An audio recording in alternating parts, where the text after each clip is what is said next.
Thanks for joining us today. Today we're going to be showing you our brand new software tool. It's a BI-GanttView. So this is a tool that works within Power BI. So it's an app, an add-on that you can purchase from the Microsoft Store and then have it hook into your Power BI within your organization. Today, I'm coming to you from Montreal. I'm Nicole Jardin. I'm the founder and CEO of Emerald. Sue Familia will be showing you the P6 sites. We're going to use P6 as our example of the scheduling that we're putting together. But you can use Microsoft Project. You can use Excel. Once it's in Power BI, it doesn't really matter the source tool that it came from. So she'll be showing you that, and Amy Paul will do the deep dive on the buttons that you can click to configure the software up in the BI-GanttView tool itself. So let me touch on why we built this tool. Well, over the last several years, more and more clients want their data out into their own corporate graphing and charting software. Now, Power BI is a very common one that a lot of clients are using. So we've been helping them build different kind of Gantt charts, because generally what we found is the out-of-the-box Gantt charts are weak and not very powerful to display the kind of data that our clients were looking for. So we were helping build examples, better examples, using different apps, again, that we found were not hitting the mark. So this is why we ended up going in the direction of building a tool that we would sell up in the Microsoft partner store. Now, when you have multiple schedules, multiple scheduling tools, this is another challenge. So you don't necessarily have all your data in one place. So this is going to help bridge that gap and allow you to do different things, not necessarily all in one tool. And then, as I already mentioned, we just found that the out-of-the-box Gantt capabilities were very weak, and thus built this tool that you can plug into your Power BI. So we're going to show you how it works. Sue is going to run through it, and Amy's going to run through it, but I'll just give you a general overview. So Power BI is scheduling tool agnostic, if you will. You get your data from your scheduling tool, and we're going to use our P6 reporter in the middle to do this. That is a tool that works specifically with P6. You don't have to do it that way. That's just the way we're going to show it to you. And you push your data up into Power BI. Now then you have your visualizations, and we're going to show you how you can configure that. And then that gives you lots of flexibility up in the app itself to create kind of reports that you're looking for.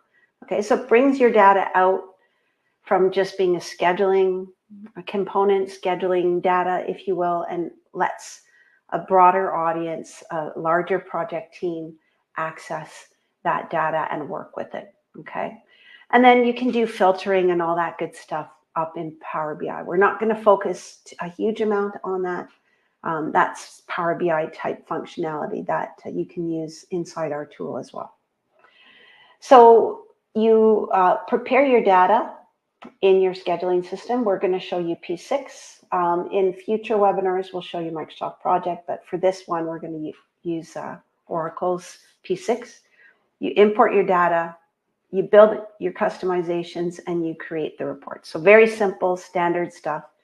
And the customizations, I think you're going to see, are highly configurable, and that's really what we wanted. We wanted something that allowed us to get a closer look and feel to what we have in P6 available out in Power BI. So we have lots of different features that we've added to the tool that I hope you're going to enjoy very much, and hope you see benefit that you can take advantage of. Milestones that you can put up on the top in your time scale, you're going to see those. We've got multiple columns of data rather than just two, which we were sort of very limited with the out-of-the-box Ganting. The timelines are very configurable with 3 layers, similar to in P6. You can see critical activities and label them and color code them. You've got color controls, so we've got the ability to use an activity code in your color coding, multiple baselines, and then multiple hierarchy layers in the grouping and sorting, okay? And you might say, well, that doesn't sound that interesting. Those are very basic standard things we can do in P6, not so easy to do in the out-of-the-box Power BI Ganting, okay? So we've added the features, the common important features that people want or are used to in P6. We've made sure that they're available in Power BI. So now you can actually disseminate a schedule that looks and feels and works a lot closer to what's available in P6. All right, so I'm going to hand it over to Sue, and she's just going to give you a background on the schedule example that we're going to use, and then Amy will jump in and show you how the BI-GanttView tool works. Okay, coming your way, Sue. Okay.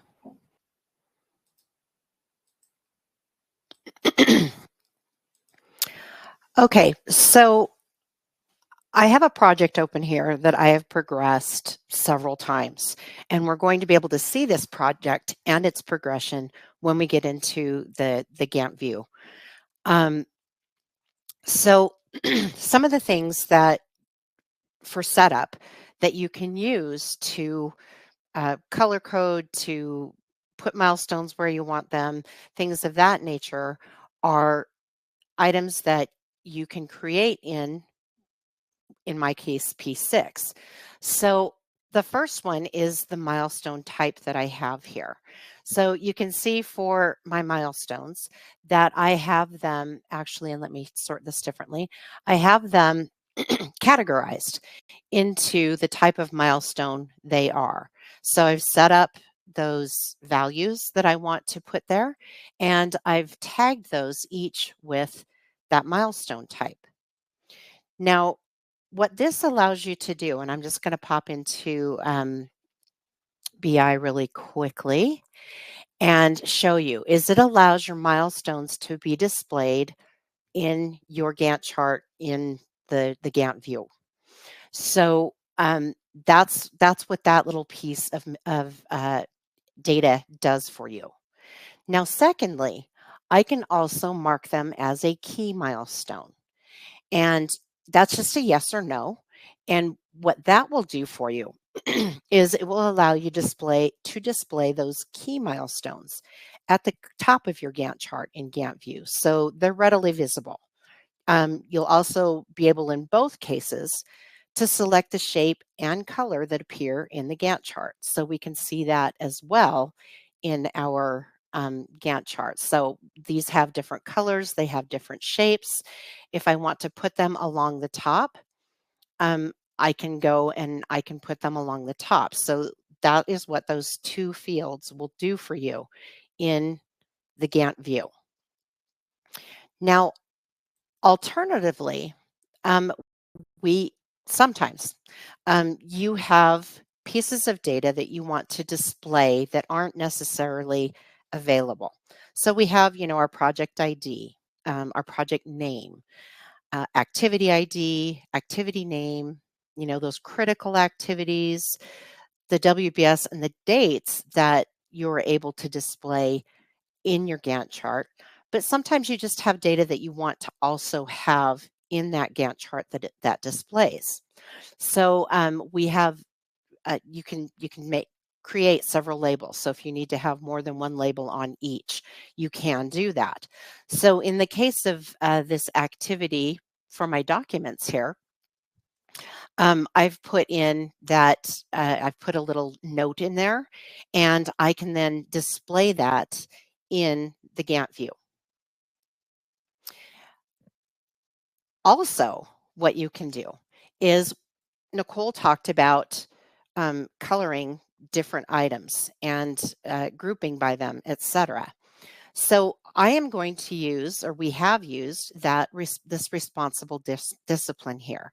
So when Amy goes out and shows you in the Gantt view, what is going to happen is she's going to be able to color code each one of these activities based on this discipline here.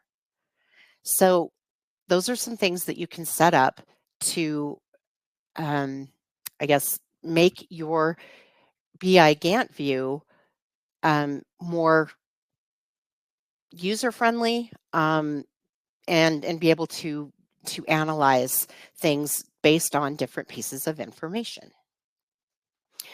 So we're going to take a look at this project, and like I said, it has been progressed several times and snapshots taken of it. However, I have another project that is ready to go, and I've made some my first set of progress on this. So I'm just going to change my layout a bit here. And I have done some updates on this one. It is a clear project. It has not been, it's been snapshotted uh, in its original form. However, now I'm going to add some progress on it. So my progress is added at this point, but I have not yet scheduled it. So I'm going to go ahead and schedule that. And I'm going to move out my data date to the date that I got my updates through. So I'm going to go ahead and schedule. And now I've got my new form of my project. Now, in addition, what I've done is I have created my initial baseline along with this. So I've assigned it as well. So I've got it assigned. And so now when I take a snapshot of this project, what that's going to do is it's going to not only bring in the project in its current form, but it's also going to bring in that assigned baseline for me as well so that I can use it for comparison. So the way that our P6 reporter, and that's what I'm using to take these snapshots, works is that we have a data warehouse and we're going to snapshot a project in its current form, but I have some settings that I can put on this as well. So I can say, you know, what do I want that snapshot name to be? I have that set to current right now, which is going to take that project ID and it's going to mark it as such when I'm looking at it in Power BI. So then I can also decide what date I want to put on it. Now I'm using my data date because after every time I update my project, I want to save a snapshot of this project with that data date. So it's going to basically append the data date onto my project ID. So when I'm looking at the snapshotting in BI-GanttView or BI-GanttView, I'll know which snapshot it is. Additionally, with P6 Reporter, I can choose to snapshot my project, or I can choose to snapshot my current baseline. Now, in my case, I do want to take the project.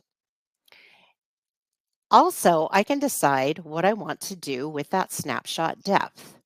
Do I want to process the project and those relevant baselines, meaning the baseline that's assigned to it? Do I want just the project only, or do I want just all the baselines only? So I have some options with P6 Reporter to take that snapshot. So how I can take the snapshot is I just go into my run and I tell it to go. And what that's going to do is it's going to allow P6 Reporter to come in. It's going to be trolling basically and finding if there are any goes that are in my database. And so it's going to pick this particular project up and it's going to snapshot it for me and make it available in my data warehouse. So I'm going to allow the snapshot to take, and then I'm going to refresh that data in Power BI or in BI-GanttView. And then Amy's going to be able to work with that data once this is completed. So while we're waiting for the snapshot, it usually does not take very long. This is a small project, but in the interest of time, we're going to go ahead and allow Amy to cover a few things in BI-GanttView, and then we'll go and she can take a look at that new snapshot there. So I'm going to go ahead and stop sharing, and we are ready for Amy to take over.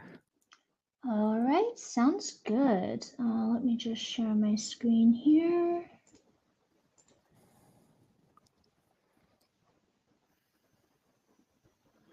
You may need to send it over to me, Nicole, I think, since you're the trainer.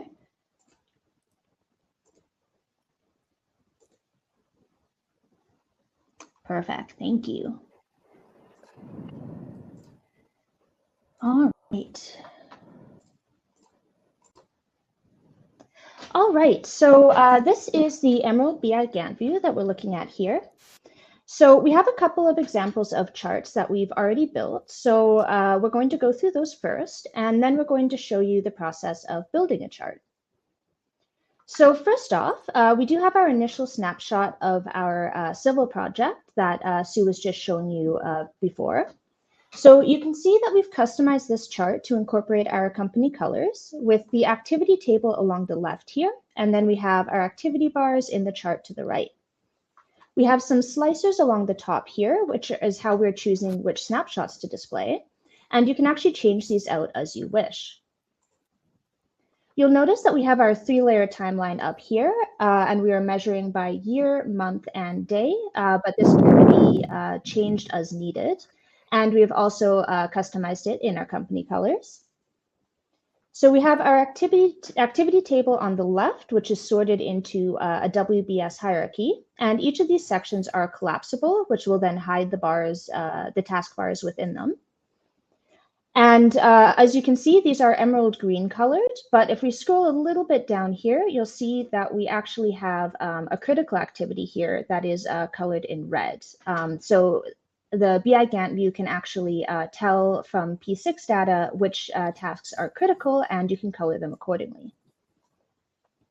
So this is, you can also see in this milestone section here, the milestones that Sue pointed out.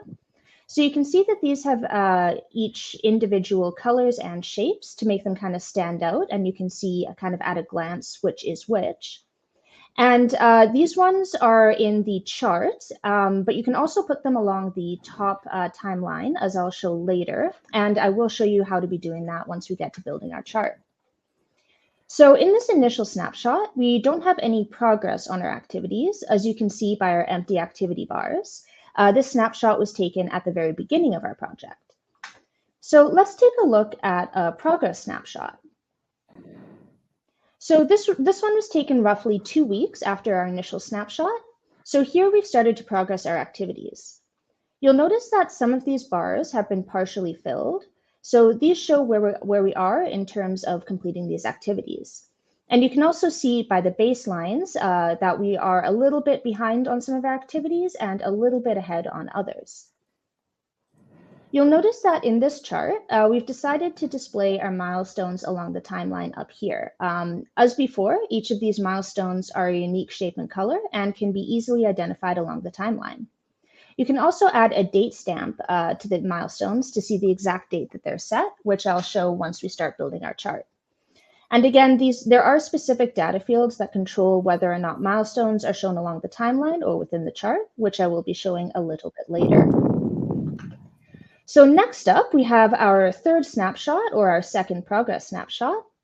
So here you can see that most of our activities have been completed as they have been fully filled in here. There are a couple that have yet to be started, as in these ones here. And you can actually see here is that label that Sue was talking about, that label that she added for this specific activity here.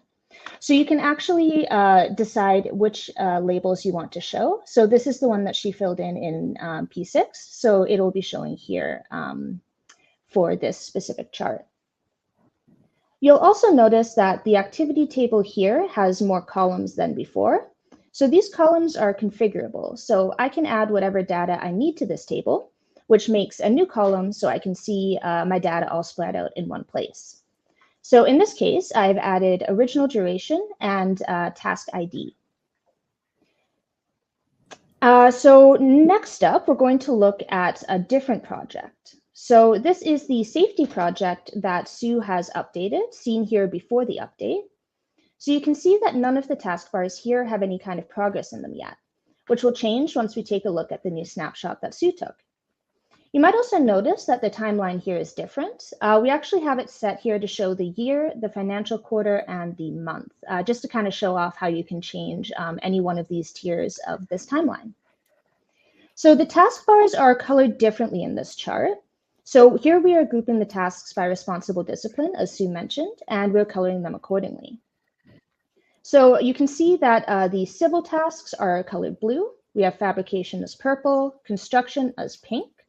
We have our commissioning as orange. And then a little further down, we have our project management as this kind of indigo color. And you can see it is indicated by our responsible discipline column here.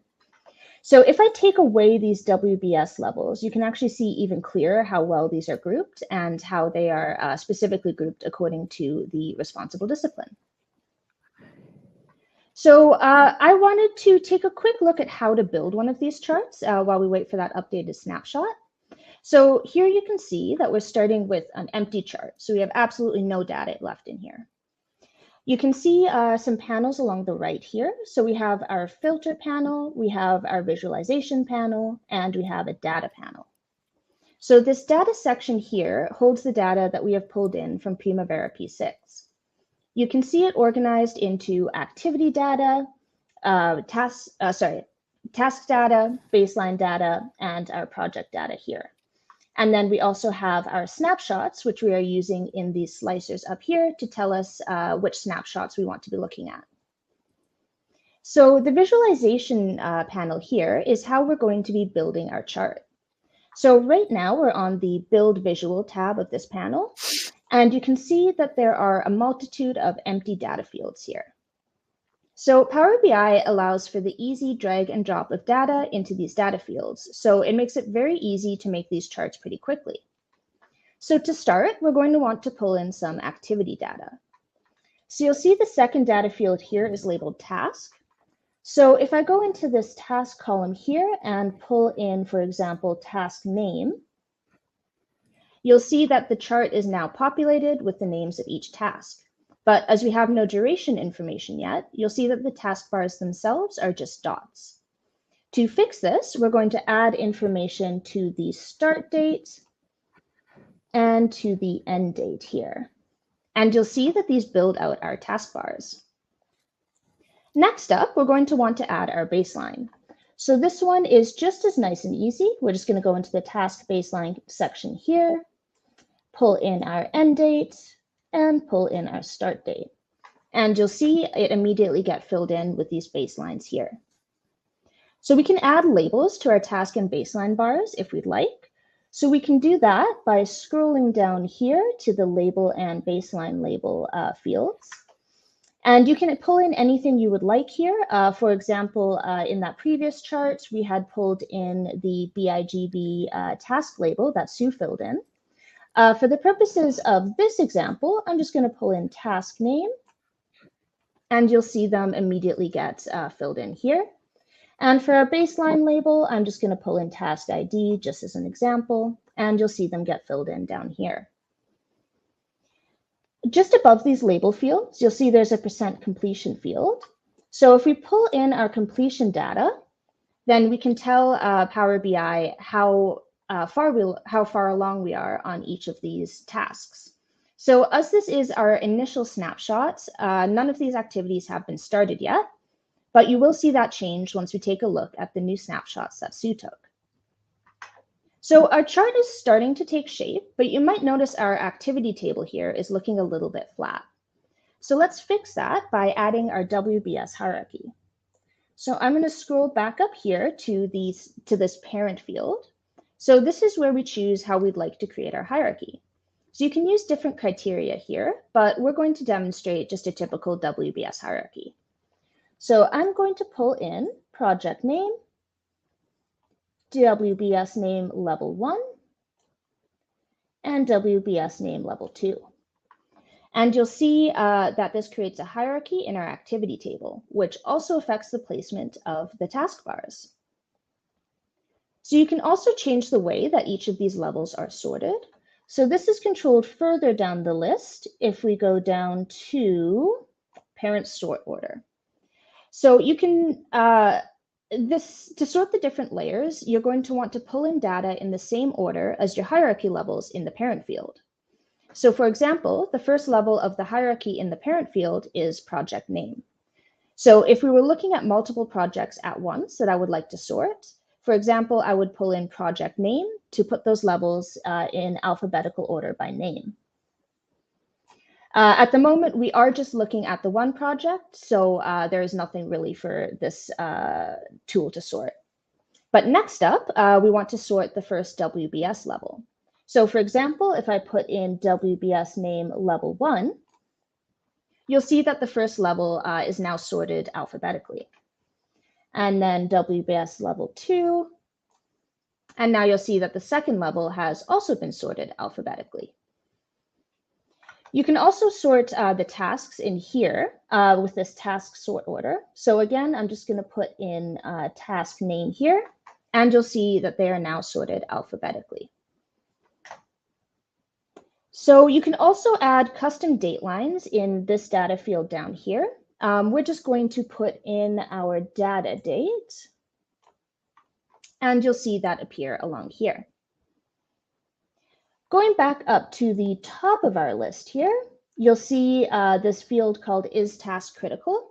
So this is what tells Power BI which of our tasks are critical using our P6 data. So I'm going to pull in critical here. And you won't see any immediate changes here once we pull that in, but that will change once we go into the customization section.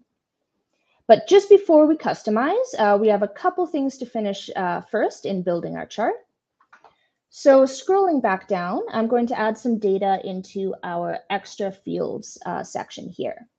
So this will add columns to our activity table along the left, depending on the data added, so that we can see important activity data at a glance. So I'm going to add 2 extra columns. I'm going to add original duration and responsible discipline. But again, you can add more if needed. So the tooltips field just down here allows you to add information that will appear in a little dialog box whenever you hover over a task. So for example, if I put task ID here, and then I hover over one of these tasks, you'll see that the task ID appears in this little dialog box. So the last thing we're going to look at in building out our charts is our milestones. So you can see that there are 2 data fields for milestones. We have milestones and key milestones. So the data in the milestones field will determine whether we put the milestones in the chart or not. The data in the key milestone field will determine whether the milestones will be displayed along the timeline instead of within the chart. So I'll put in milestone type here, and you'll see that they get filled in here in this milestone section. And then I will put in key milestone, and you'll see them appear along the top timeline here. And again, these can all be customized, as we will see right now, actually. So let's take a look at customization. So we can do this by going over to our Format Visual tab here in the Visualizations pane. So I think the first thing we're going to do here is fix up our activity table. So if I go into Category Labels, I can adjust the font size. I'm going to make it just a little bit bigger here, so make it a little bit easier to read. I can also adjust the font family and the font color, but for now, I'm just going to bold it just so it stands out a little bit. Then I'm going to move on down to this hierarchy settings section. So this is where I can control customization for each level of our hierarchy that we've built. So I can adjust the bar colors for each level. And as an important aside, this will adjust the parent bars, not the task bars themselves. Those are adjusted elsewhere. So right now, we don't actually have any parent bars displayed on our graph. But if we did want to display them, we would just go back up to this general setting and click Show Parent Bars. And then that will show the parent bars and their baselines as well.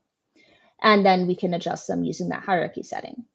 But for now, I'm just going to keep those off and go back down to our hierarchy settings here. So I'm going to set up our activity table to reflect our company colors, similarly to the snapshots that we were looking at before. So we have a level 1 background color. I'm going to turn that to black, and you'll see that change over here. And then, of course, we're going to want to make the text color white, just so it's a little bit easier to read there. For our second background color, let's make it a nice gray. And for the third background color, we're going to use our emerald green. And we're going to change our text color to white here, just to make it a little bit easier to read. So now you can see the colors are looking a little bit better here. As an aside, you can also adjust the colors and fonts for these extra columns if you wish. That can be done in this extra fields category right here. But for now, we're just going to leave them the same as these other guys. So these colors are looking better, but our activity bars could still use some work. So we're going to move over into task settings right here. And you can see here, this is where we will adjust bar colors, baseline bar colors, outlines, label margins, etc. So the first thing we're going to do is we're going to change the critical task color to red.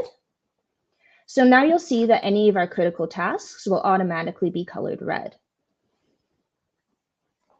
Next up, I think the only thing I'm really going to do here is change the baseline outline color to yellow to match this one here.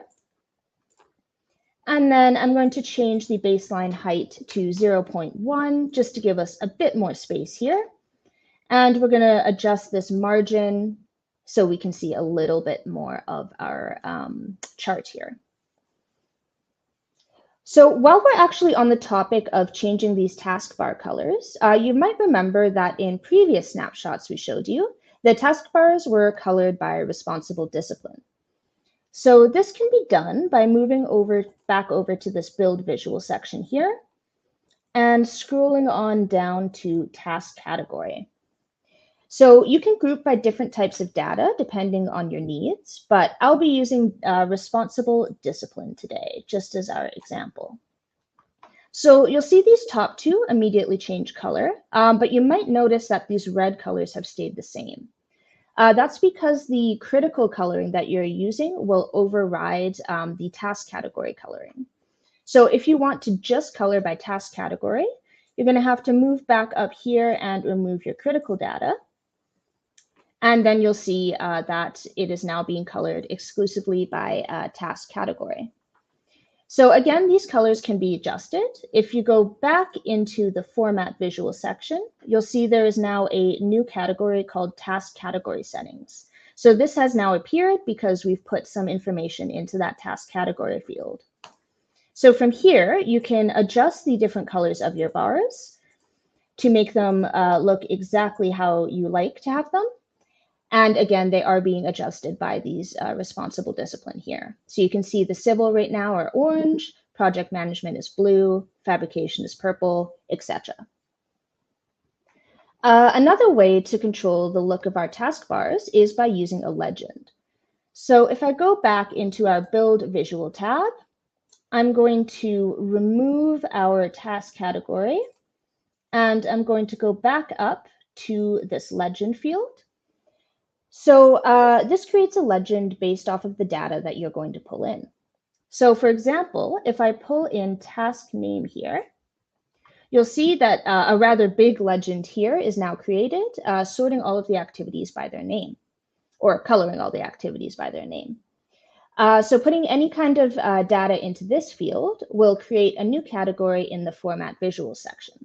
So if I go back into here, you'll see there's now a legend category. So I can go into here to adjust the different kind of aesthetic things that I would like to change with my legend. So I can change the position. I can put it along the bottom here, for example. I can change the name. Right now it's just set by task name, but I could adjust that if I wanted.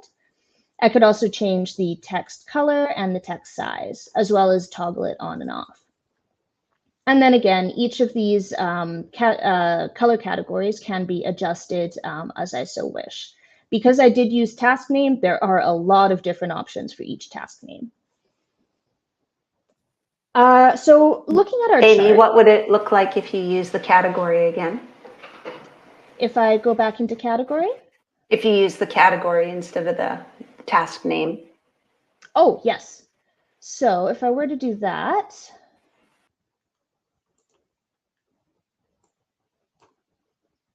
then I can now color it by responsible discipline as well with our legend along the bottom here.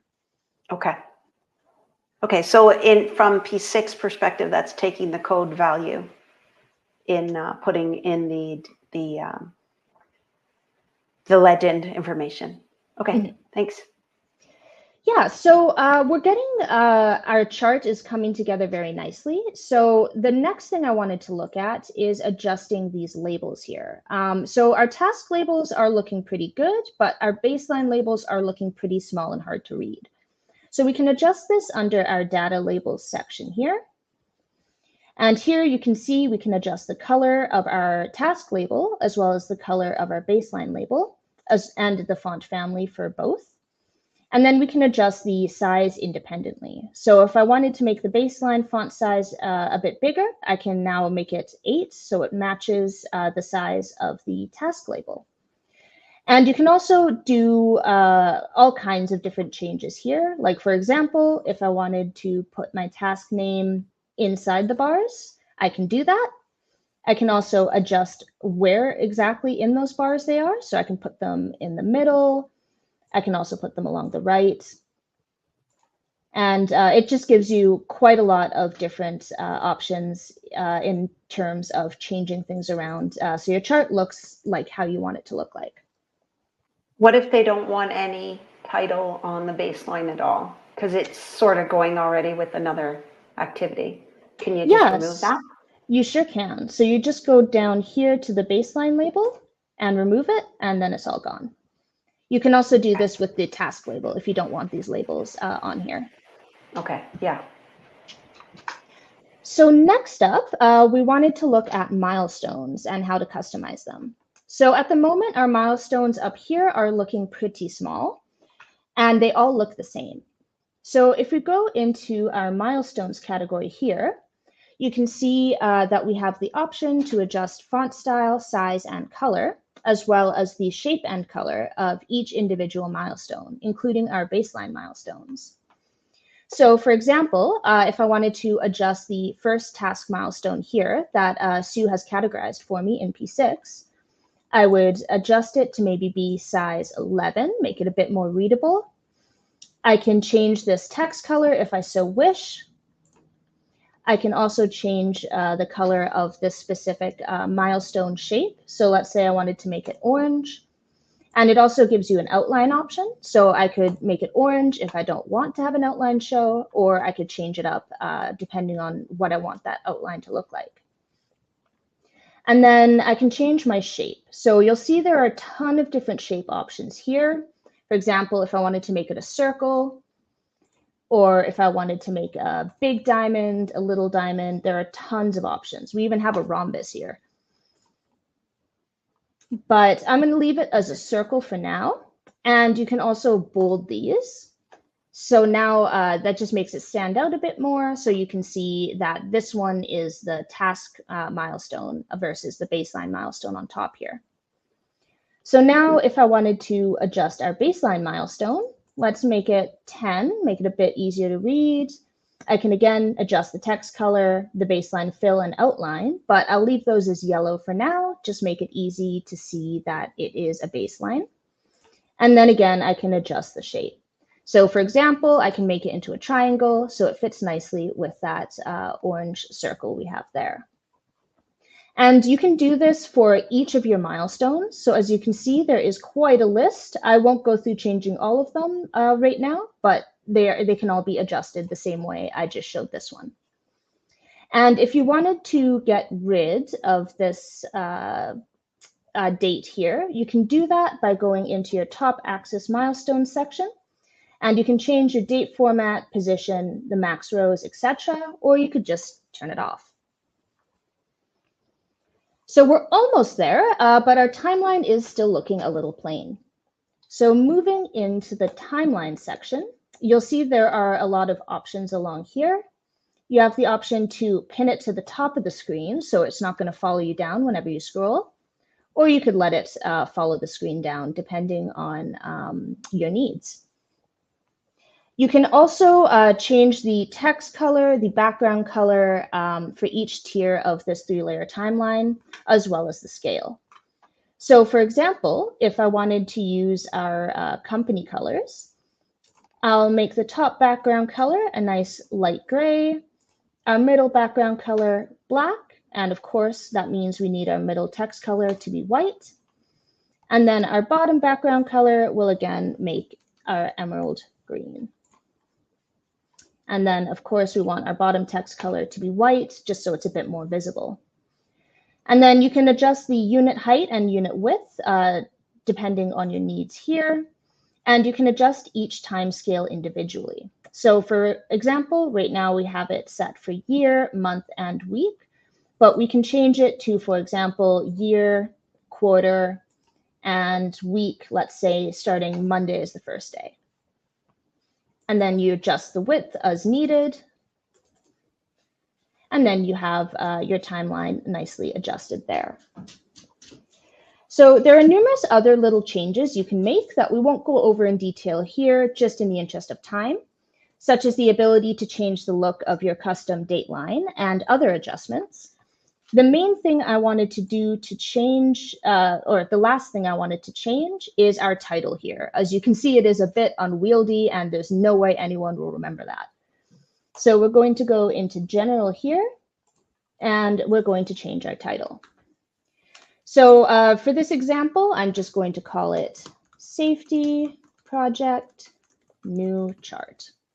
And you can see it appear along the top here. And of course, it is all adjustable and customizable. So as you can see, in these charts, we've only shown one project at a time, but you are able to display multiple projects in one Gantt chart, as well as multiple snapshots of the same project. And speaking of snapshots, I think it's finally time to take a look at the updates that Sue has pushed into the BI-GanttView. So how I'm going to do that is I'm going to exit out of here and save my changes. And you'll see I'm now in my workspace here. So if I look here, you can see that it was refreshed at 10:47 my time. So it has been refreshed now. And then just as an extra thing to make sure I get all the data, I'm just going to do a quick page refresh. And then go back into my chart here. And go into edit. So now I have this initial snapshot here. So in order to look at the new snapshot that Sue took, I'm going to open up this slicer here, scroll on down, and you'll see it's appeared down here. So I'm going to click on that now instead, as well as the new baseline that she has created. And now you'll see that the new snapshot has been loaded into the BI-GanttView, and you can see that it has now been progressed. So we have quite a few of our activities here have now been finished. We have some that are still being finished here. And you can see by the baselines that we are a little bit behind schedule on some, a little bit ahead on others. And yeah, so this is just kind of a taste of the different ways that you can create your Gantt charts in the Emerald BI-GanttView. As you've seen, it is highly configurable and you can put all sorts of data into it and very, very quickly. It doesn't take a long time to make these charts, and you can make them look exactly how you want them to look, depending on your needs. So thank you so much for watching. Unless there was anything else we wanted to look at, I'm going to hand this back over to Nicole to finish out. The only thing I was wondering, could you show switching it to monthly? Okay, that's a monthly view. Okay, that's what I wanted to make sure people saw, not just a weekly view, a monthly view as well. Mm-hmm. Okay, good. And yeah, I like the way that it color codes the status. You know, it's a nice, easy way for anyone to understand the progress. So that's handy. Okay. There was just one question about licensing. So it will be sold up in the Microsoft license marketplace, the partner marketplace. It's not up there yet. We're just waiting a bit more on Microsoft's feedback. So it should be there in the next few weeks, and we'll let you know. And the way that they do all the licensing, it's per user. So they monitor the users, and that's how the licensing comes through. And it's relatively inexpensive. We've got two pricing items, but it's less than $100 per year per user that you'd be looking at. All righty. Okay. Thanks, Amy. For sure. Okay, let me grab back the controls so we can wrap up. Okay, well, hopefully you saw some things that could be interesting. I know, obviously, a lot of the folks that we work with directly are P6 users, and you know, it doesn't make sense to give everyone in your company a P6 license. So sharing out data in Power BI or other charting tools, but Power BI seems to be one that most of our clients are using, is very common. So again, we've had to help our clients with that and found that the capabilities for the Gantt charting tools were pretty weak. So this is why we went in this direction to build out a tool and then make it available up in the marketplace. So benefits, well, hopefully you saw it's pretty easy to work with. It's very flexible in terms of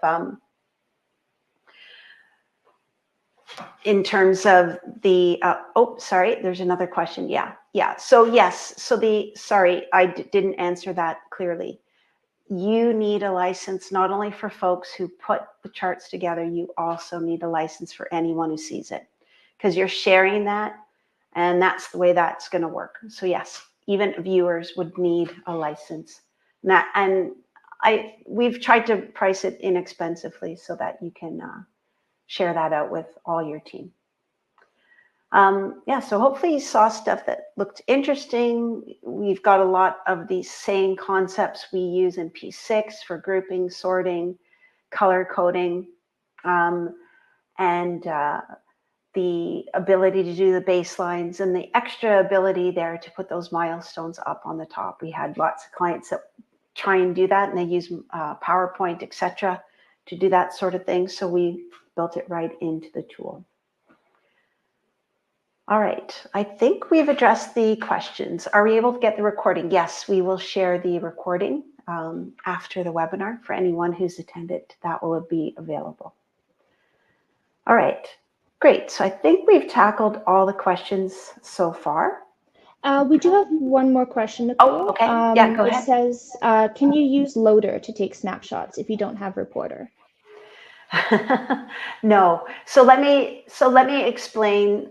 Those are some of Emerald's other tools that are P6 specific. So we have Loader, which lets you push data in and out.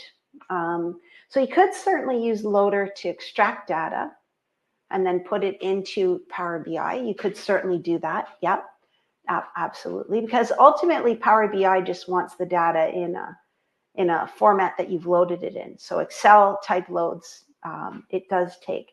Is there anything else I should be saying on that, Sue or Amy or Max, to say that better? I may not be saying that in the clearest way. So you have basically data sets that you can put up there, and you can grab those data sets. So yes, you could use Loader to pull data out and push it up. You could copy and paste data out of P6 as well, you know, with a layout. So you could do that sort of thing too. So there's many different ways. The reason we use Reporter is because this lets us take a snapshot of the main project as well as any baseline. So we use that with many clients to consume the data, keep it out in a controlled database where we then grab off that database and put it into Power BI. Okay, that's pretty common way that we do it. So that's why we showed that method in this. When will it be available? We will let you know. We have to wait for Microsoft to approve it all. So we're waiting on that. Hopefully it's just in another week or two. So we will definitely let all the people who attended this know.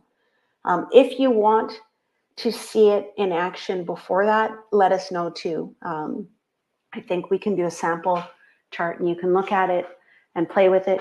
I think there's other things we can do to share it with you as well. Okay, did I miss any questions, Amy, or did we catch them all?